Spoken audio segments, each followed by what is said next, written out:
नमस्कार, मैं हूं रवि सिंह। मैं आपको लेकर आया हूं आज उधमपुर डिस्ट्रिक्ट हॉस्पिटल में। एक और बेटी ने अपनी जान दे दी। पहले मैं आपको यह बता दूं कि आज हॉस्पिटल के बाहर मलाड़ के रहने वाले परिवार था एक, जिनकी ये बहू थी। बहू ने आत्महत्या कर ली।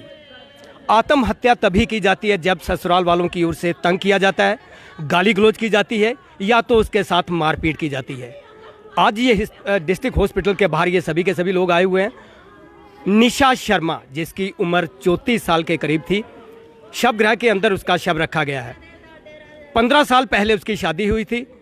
15 साल तक वो अपने पति की गाली गलौज, मारपीट सहती रही, लेकिन आखिर उसने अपनी जान दे दी।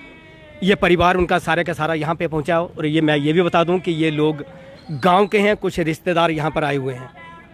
इंसाफ की गुहार लगाई जा रही है कि इंसाफ चाहिए। कब तक अपनी बेटियां अपनी जान देती रहेंगी? मैं फिर आपको बता दूं कि मलाड़ में इसकी शादी हुई थी। 34 साल उम्र थी। निशा शर्मा और पति का नाम रामपाल था। ये एक्स सर्विसमैन है ये। लेकिन जब ससुराल वालों की ओर से बहू को तंग किया जाता है, मारपीट की जाती है, आखिर वो कब तक सहन करेगी?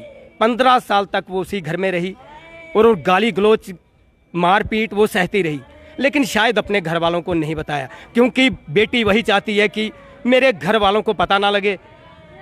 दुख होता है वो सहन करती है, लेकिन जब दुख सर से ऊपर चला जाता है, पानी ऊपर निकल जाता है सिर से, तो फिर आखिर कोई ना कोई रास्ता निकालना पड़ता है। उसने वो रास्ता अपनी मौत को चुना। फांसी का फंदा लगाकर निशा ने अपनी जान दे दी। मेरे साथ कुछ लोग यहाँ पर हैं, उनके परिवार के लोग हैं, मैं उनसे बात करना चाहूँगा। सबसे पहले आप अपना नाम बताएं। सर सरदार लाल शर्मा। गद्दार लाल जी, बेटी ने तो जान दे दी है। हाँ जी, हाँ जी। क्या हुआ, कब इसकी शादी हुई थी और क्या पति उसे तंग किया करता था? रोज जिस तरह सुनने में आ रहा है कि तंग करता था। सर उसमें जो 15 साल से उसकी शादी हुई है, 15 साल से हमारे को जो बेटी ने वो कुछ छुपा रखा था, और 7-8 साल का हमारे को जो पता लगा था वो दूसरी शादी करना चाहता था। हाँ जी। वो लड़की ने वो एक हमारे जो भतीजे की शादी हुई थी, उसमें वो शादी में नहीं आया, और उसकी भाई की जो लड़की थी वो हॉस्पिटल में थी, वो हमारे में इधर नहीं आया। जान आन में नहीं गया, रिश्तेदारों में लड़की को नहीं भेजा, घर वालों को हमारे घर में नहीं भेजा, 8 महीने के अंदर रिश्तेदारों के घर नहीं भेजा। और हमारे को जो 8-9 बजे पता लगा, उसका 9 बजे लगा तो एक रैम्बल का वो सरपंच है, उन्होंने बोला कि ये लड़की फर्श के ऊपर पड़ी थी। हमारे उधमपुर के SHO साहब, उन्होंने पहले उधर मलाड़ में गए थे, मलाड़ के बाद उन्होंने हॉस्पिटल में आए, हॉस्पिटल के बाद फिर मलाड़ में गए। उन्होंने हमारी बहुत ज़्यादा हमारी बहुत रखवाली की है, और आज हम चाहते हैं हमारा न्याय बिल्कुल न्याय मिलना चाहिए। हमारी बच्ची के साथ, सब परिवारों के साथ, डिस्ट्रिक्ट उधमपुर के साथ, सबकी बेटी, प्रधानमंत्री की बेटी, और उसके साथ बेन्याय नहीं होना चाहिए। कोई पैसे कोई तरीके में नहीं बिक्री होना चाहिए। हमें बेटी का न्याय चाहिए, हम न्याय के लेंगे। और उनके जो उसका देवर था हॉस्पिटल में, उसने वो हमारे साथ बदतमीजी की। जो लड़की का बाप था, उनको बोला सारा कसूर तुम्हारा है, और माँ बहन में उनको गाली निकाली। उसके बाद उनके घर में गई तो उसके जो लड़का था, उसकी जो बहनें थी 2, उन्होंने भी गाली गलौज किया हमारे को। SHO उधमपुर के मुझे बिल्कुल गवाही है उसकी। और हमारे जो परिवार आया था, हमें किसी को बदतमीज नहीं बोला। हॉस्पिटल के डॉक्टर, SHO साहब सब इस चीज़ को जानते हैं। आपने देखा कि जिस तरह से ये बता रहे हैं कि रामपाल दूसरी शादी करना चाहता था। किसी रिश्तेदार के घर उस निशा को जाने नहीं दिया जाता था, शादी हो तभी नहीं जाने दिया जाता था। बिल्कुल आना जाना उसका बंद कर रखा था, घर में कैद कर रखा था उसे घर में। आखिर निशा ने अपनी जान दे दी। लेकिन यहाँ पर कुछ और लोग भी हैं, मैं उनसे भी बात करना चाहूँगा। उनके पिता हैं यहाँ पर। पहले मैं फिर बता दूँ आपको कि ये सारी की सारी महिलाएं उनके रिश्तेदार हैं, गांव के लोग हैं, सारे के सारे यहाँ पहुँचे हैं और इंसाफ की गुहार लगाई जा रही है। उनकी माताजी भी आई हुई हैं, लेकिन इंसाफ की गुहार लगाई जा रही है। मैं फिर बात करना चाहूँगा उनके पिताजी से भी। उनके पिता भी यहाँ पर आए हुए हैं, मैं उनसे भी पूछना चाहूँगा। सर, क्या कहना चाहेंगे कि आपकी बेटी तो चली गई, वापस नहीं आएगी, लेकिन और भी बेटियाँ हैं, सबकी बेटियाँ हैं, क्या इंसाफ की गुहार लगाना चाहेंगे आप? इंसाफ की यही गुहार है सर, जो गलत कर रहा है उसको गलत पनिशमेंट मिलनी चाहिए।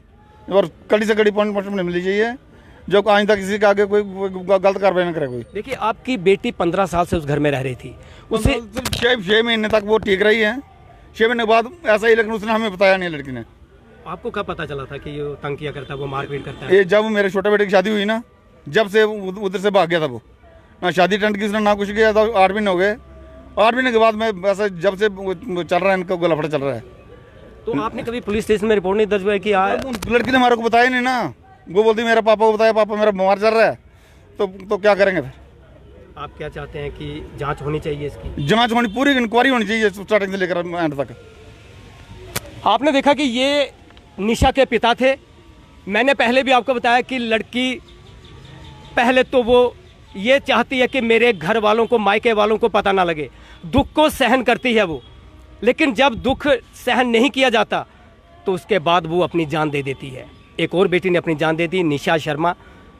34 साल उसकी उम्र थी और 14-15 साल हुए थे उसकी शादी हुए, लेकिन पति आए दिन उसे तंग करता था, मारपीट करता था, गाली गलौज करता था। किसी रिश्तेदार के घर, किसी के घर अगर शादी होती थी तो उसे जाने नहीं दिया जाता था।